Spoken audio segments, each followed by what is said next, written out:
ಹೆಚ್ಚು ಮತ ಬಂದರೆ ಚುನಾವಣೆ ಆಯೋಗ ಭಾಳ ಪ್ರಾಮಾಣಿಕವಾಗಿ ಭಾಳ ಈ ದೇಶದ ಸಂವಿಧಾನ ಸಂಸ್ಥೆ ಅದನ್ನು ಉಳಿಸ್ಲಿಕ್ಕೆ ಪ್ರಜಾಪ್ರಭುತ್ವದಲ್ಲಿ ಕೆಲಸ ಮಾಡ್ತಾ ಇದ್ದಾರೆ. ಕಾಂಗ್ರೆಸ್ ವಿರುದ್ಧವಾಗಿ ಅದೇ ಬೆಂಗಳೂರು ಲೋಕಸಭಾ ಕ್ಷೇತ್ರದಲ್ಲಿ 2,29,000, BJPಗೆ 1,15,586 ಓಟು ಅವ್ರಿಗೆ ಬಂದರೆ ಇದು ಅಕ್ರಮ ಅಂತ ಇದು ಒಂದು ಇಟ್ಕೊಂಡು ಮಾಡಿದ್ದಾರೆ. 6 ವರ್ಷದಿಂದ ಮಾಡಿದ್ದಾರಂತೆ. ಈಗೇನೋ ಒಂದೊಂದು ಬೂತ್ ಬ್ಯಾಂಕ್ ಮಾಡ್ತಾ ಇದ್ದಾರಂತೆ. ಅದನ್ನು ಮಾಡಲಿ, ನಾವು ಸ್ವಾಗತ ಮಾಡ್ತೀರಿ. ಕಾಂಗ್ರೆಸ್ ಸರ್ಕಾರ ಇದೆ, ಅವ್ರು ಯಾವ ಬ್ಯಾಂಕ್ ಬೇಕಾಗಿದ್ರೂ ಮಾಡ್ಕೊಳ್ಳಿ. ಅದರಲ್ಲಿ ಏನು ಅಕ್ರಮಗಳಾಗಿದೆ ದುರ್ಪಿನ್ ಹಾಕ್ಕೊಂಡು ಹುಡುಕ್ಲಿ, ನಮ್ದೇನು ಸಮಸ್ಯೆ ಇಲ್ಲ. ಆದರೆ ನಾವು ಹೇಳ್ತಕ್ಕಂಥದ್ದು ಇಷ್ಟೇ, ರಾಹುಲ್ ಗಾಂಧಿಯವರು ನಿನ್ನೆ ಬಂದು ಏನು ಕರ್ನಾಟಕ ರಾಜ್ಯದಲ್ಲಿ ಮೊದಲು ವರ್ಷಕ್ಕೊಂದ್ಸತಿ ಬರ್ತಕ್ಕಂಥ ಒಂದು ಹಬ್ಬ ವರಮಹಾಲಕ್ಷ್ಮಿ ಹಬ್ಬ, ನೆನ್ನೆ ಕಾಂಗ್ರೆಸ್ ಪಕ್ಷದವರು ಹೆಣ್ಮಕ್ಳಿಗೆ ಪಾಪ ನೆಮ್ಮದಿಯಾಗಿ ಹಬ್ಬ ಮಾಡಲಿಕ್ಕೂ ಬಿಡಲಿಲ್ಲ. ಇವರು ಅದನ್ನು ಪಾಪ ಹಾಳು ಮಾಡಿ ಬೀದಿ ರಂಪ ಮಾಡಿ ಹೋದ್ರು. ಆ ಕಾಂಗ್ರೆಸ್ನ ಹೆಣ್ಮಕ್ಳು ಇಡೀ ಶಾಪ ಆಗ್ತಾ ಇದ್ದಾರೆ ಪಾಪ ಕಾಂಗ್ರೆಸ್ನವ್ರಿಗೆ. ಇದು ಆಯಿತು. ಈಗಾಗಲೇ ಚುನಾವಣಾ ಆಯೋಗದವ್ರು ಹೇಳಿದ್ರಲ್ವಾ, ಮೊನ್ನೆ KPCC ಅಧ್ಯಕ್ಷರು ಹೇಳ್ತಾರೆ ರಾಹುಲ್ ಗಾಂಧಿ ಅವ್ರ ಪ್ರಮಾಣ ಪತ್ರ ಬೇಡಂತೆ, ಅವ್ರು ಹೇಳ್ಬಿಟ್ರೆ ಅದೇ ಸಂವಿಧಾನ ಅಂತೆ. ಕಾಂಗ್ರೆಸ್ ಪಕ್ಷದ ಅಧ್ಯಕ್ಷ ಹೇಳೋದು. ರಾಹುಲ್ ಗಾಂಧಿಯವರು ನೆಹರು ಕುಟುಂಬ, ಅವ್ರಿಗೆ ಯಾವುದು ಅವ್ರಿಗೆ ಪ್ರಮಾಣ ಪತ್ರ ಇನ್ನೊಂದು ಮತ್ತೊಂದು ಸೋಮ್ಗೆ ಗಾಳಿಯಲ್ಲಿ ಗುಂಡೊಡೆಯೋದು ನೋಡೋಣ ಅಂತೇಳಿ.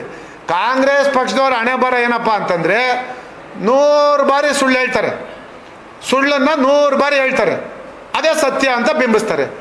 ಇದು ಕಾಂಗ್ರೆಸ್ ಪಕ್ಷದ ಸಿದ್ಧಾಂತ. ಇದುವರೆಗೂ ಕಾಂಗ್ರೆಸ್ ಪಕ್ಷ ಮಾಡ್ಕೊಂಡು ಬಂದಿರತಕ್ಕಂಥದ್ದೇ ಇದನ್ನು. ನಾನು ಮಾಧ್ಯಮ ಸ್ನೇಹಿತರ ಮುಖಾಂತರ ನಾನು ಕೇಳೋದು ಇಷ್ಟೇ, ಕಾಂಗ್ರೆಸ್ ಪಕ್ಷ 136 ಗೆಲ್ತದೆ ಅಂತೇಳಿ ಹೇಳಿದ್ರಲ್ಲ, ಅಲ್ಲಿ ಎಲ್ಲೆಲ್ಲಿ ಅಕ್ರಮ ಆಗಿದೆ ನಾವು ಹೇಳ್ತೀರಿ. ನೀವು ಅಲ್ಲೆಲ್ಲನೂ ಸಹ ನೀವು ಮತ ಕಳ್ಳತನ ಮಾಡಿದ್ದೀರಿ, ಅಲ್ಲೆಲ್ಲ ನೀವು 10 ಬಾರಿ ಒಬ್ಬೊಬ್ಬರ ಕಡೆಯಿಂದ ಕರ್ಕೊಂಬಂದು ಓಟ್ ಹಾಕ್ಸಿದ್ದೀರಿ. ಹಂಗಾಗಿ ನಿಮಗೆ ಮುಂಚೆನೇ ಗೊತ್ತಿತ್ತು, ಹಾಗಾಗಿ ನೀವು ಇಷ್ಟು ಸ್ಥಾನ ಬರಲಿಕ್ಕೆ ಸಾಧ್ಯ. ಆಮೇಲೆ ನೀವೇನು ಇವಾಗ 3ಕ್ಕೆ 3 ಏನು ನಮ್ಮ ಮತ್ತೆ ಚುನಾವಣೆ ಗೆದ್ರಲ್ಲ, ನೀವು ಬೈ ಎಲೆಕ್ಷನಲ್ಲಿ ಉಪಚುನಾವಣೆ ಗೆದ್ರಲ್ಲ, ಉಪಚುನಾವಣೆಯಲ್ಲೂ ತಾವು ಇದೇ ಮಾಡ್ಕೊಂಡು ಗೆದ್ದಿರ್ಬೇಕಲ್ವಾ. ನಿಮ್ಗೆ ಯಾಕಂದರೆ ಅಭ್ಯಾಸ ಆಗಿದೆಯಲ್ಲ ಯಾವ ರೀತಿ ಗೆಲ್ಬೋದು ಅಂತೇಳಿ.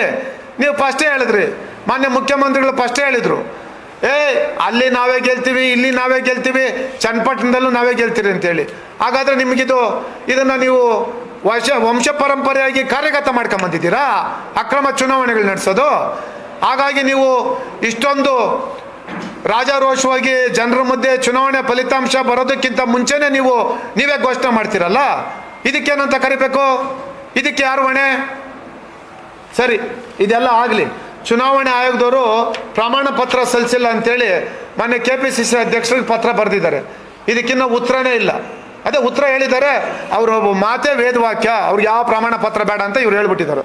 ಸರಿ, ಇದು ಆಯಿತು. ಮಾನ್ಯ ಮುಖ್ಯಮಂತ್ರಿಗಳು ಹೇಳ್ತಾರೆ ಅಡ್ರೆಸ್ ಇಲ್ಲದೇ ಇರೋ ಕಡೆ ಕಳ್ಳ ಮತದಾನ ಆಗಿದೆ ಅಂತ ಹೇಳ್ತಾರೆ. ಮಾನ್ಯ ಮುಖ್ಯಮಂತ್ರಿಗಳಿಗೆ ನಾವು ಕೇಳ್ತೀರಿ, ನಿಮ್ಮ ವರುಣ ವಿಧಾನಸಭಾ ಕ್ಷೇತ್ರದಲ್ಲಿ 0 ಅಂತ ಇರ್ತದೆ, ಅಂದರೆ ಅಡ್ರೆಸ್ ಇರೋದಿಲ್ಲ. ಅದಕ್ಕೆ 0 ಅಂತ ಇದ್ದರೆ ಅಡ್ರೆಸ್ ಇರೋದಿಲ್ಲ. ಅಲ್ಲಿ ನಿಮ್ಮ ಕ್ಷೇತ್ರದಲ್ಲಿ ನಾವು ಈಗ ಚೆಕ್ ಮಾಡಿರ್ತಕ್ಕಂಥದ್ದು ಇಲ್ಲಿದೆ. ಈಗ ಚೆಕ್ ಮಾಡಿರ್ತಕ್ಕಂಥದ್ದು ಪ್ರಿಂಟೌಟ್ ತಗೊಂಡಿದ್ದೀರಿ. ಸುಮಾರು 40 ಬೂತಲ್ಲಿ ಚೆಕ್ ಮಾಡಿದ್ದೀವಿ. ಸುಮಾರು 27 ಬೂತಲ್ಲಿ 0 ಅಂತ ಇದೆ, ಅಡ್ರೆಸ್ಸೇ ಇಲ್ಲ. ಅಲ್ಲಿ 15 ಓಟು, 16 ಓಟು, 18 ಓಟ್ ಇದೆ. ಅವೆಲ್ಲ ಕಳ್ಳ ಮತದಾನನಾ? ಮಾನ್ಯ ಮುಖ್ಯಮಂತ್ರಿಗಳು ಕ್ಷೇತ್ರದಲ್ಲೂ ಆವಾಗ ಈ ರೀತಿ ಆಗಿದ್ರೆ ಅಡ್ರೆಸ್ಸೇ ಇಲ್ಲ, 0 ಅಂತ ಇದೆ, ಅಡ್ರೆಸ್ಸು 0 ಇಲ್ಲ ಅಂತ ಇದೆ. ಬಟ್ ಅವರೆಲ್ಲ ಮತದಾನ ಮಾಡಿದ್ದಾರೆ. ಯಾವ ಪಕ್ಷಕ್ಕೆ ಮತದಾನ ಮಾಡಿದ್ದಾರೆ ನಮ್ಗೆ ಗೊತ್ತಿಲ್ಲ. ಆದರೆ ಇವ್ರು ಹೇಳೋ ಪ್ರಕಾರ 0 ಅಂತ ಇದ್ದರೆ ಅದು ಎಲ್ಲ ಅಕ್ರಮ ಮತದಾನ ಅಂತ ಹೇಳಿದ್ದಾರೆ. ಹಾಗಾದರೆ ಮುಖ್ಯಮಂತ್ರಿಗಳ ಕ್ಷೇತ್ರದಲ್ಲಿ ನಾವು ಈಗ 40 ಬೂತಲ್ಲಿ ಚೆಕ್ ಮಾಡಿದರೆ 27ರಲ್ಲಿ 0 ಅಂತಿದೆ, ಅಡ್ರೆಸ್ಸೇ ಇಲ್ಲ. ಹಾಗಾದರೆ ಅದೆಲ್ಲ ಕಳ್ಳ ಮತದಾನನಾ? ಹಾಗಾದರೆ ನೀವು ಗೆದ್ದಿರೋದು ಅಕ್ರಮನಾ?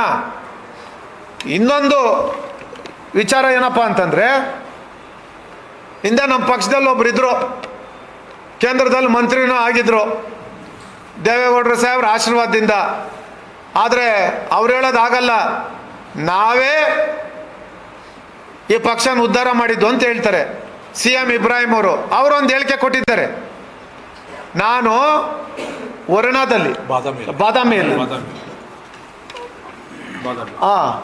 ಸಿದ್ದರಾಮಯ್ಯ ಗೆಲುವಿಗೆ 3,000 ಮತ ಖರೀದಿ. ಅವ್ರು ಹೇಳ್ತಾರೆ ಅವ್ರು ಗೆಲ್ಲಲಿಕ್ಕೆ 3,000 ಮತ ನಾನು ಖರೀದಿ ಮಾಡಿದ್ದೀನಿ. ಇವತ್ತು ಎಲ್ಲ ಪತ್ರಿಕೆಗಳಲ್ಲೂ ಬಂದಿದೆ. ಇದು ನಿಂದೇನೋ ನಾವು ಹೇಳಿದ್ದಾರೆ. ಅವ್ರು ಅಷ್ಟೇ ಹೇಳಿಲ್ಲ, 3,000 ಮತ ಖರೀದಿ ಮಾಡಲಿಕ್ಕೆ ನಾನು ಸಾಲ ಮಾಡಿ ಬಂಡವಾಳ ಹಾಕಿದ್ದೆ. ಅದನ್ನು 6 ತಿಂಗಳು ಬಿಟ್ಟು ಸಾಲ ತೀರಿಸಿದ್ದೀನಿ. ನನಗೆ ಗೊತ್ತಿತ್ತು ಅವ್ರು ಇಲ್ಲಿ ವರುಣಾದಲ್ಲಿ ಗೆಲ್ಲೋದಿಲ್ಲ, ಅದಕ್ಕೆ ಬಾದಾಮಿಯಲ್ಲಿ ಗೆಲ್ಲಿ ಅಂತೇಳಿ ನಾನೇ ಈ ರೀತಿ ಇನ್ನೊಂದು ಅಲ್ಲಿ ನೀವು ನಾಮಿನೇಷನ್ ಮಾಡಿ ಅಂತ ಹೇಳಿದ್ದೆ. ನಾನು ಹೋಗಿ ಅಲ್ಲಿ 3,000 ಮತ ಖರೀದಿ ಮಾಡಿದ್ದೀನಿ ಅಂತ ರಾಜಾರೋಷವಾಗಿ ಹೇಳಿದ್ದಾರೆ. ಇದಕ್ಕೇನು ಹೇಳ್ತೀರಿ?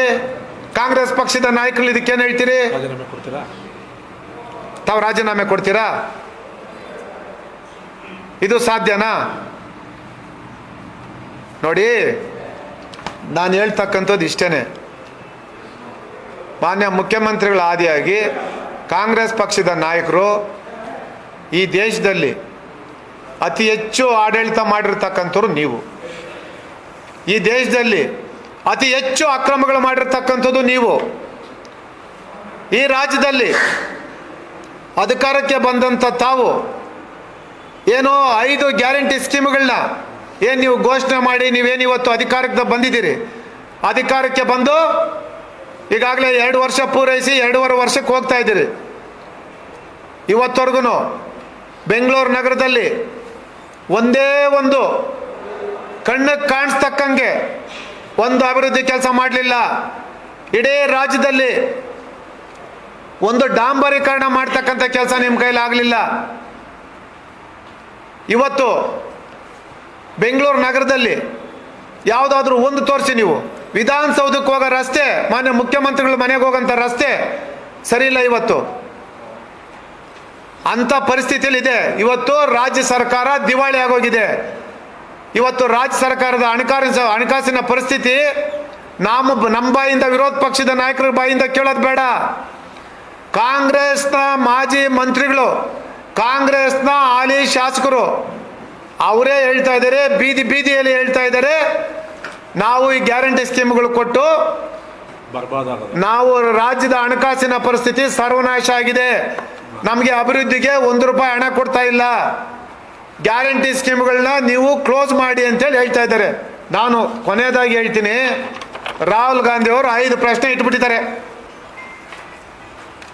ನಾವು ನಮ್ಮ ಪಕ್ಷದ ವತಿಯಿಂದ ರಾಹುಲ್ ಗಾಂಧಿರವ್ರಿಗೆ 5 ಪ್ರಶ್ನೆ ಕೇಳ್ತಾ ಇದ್ದೀವಿ.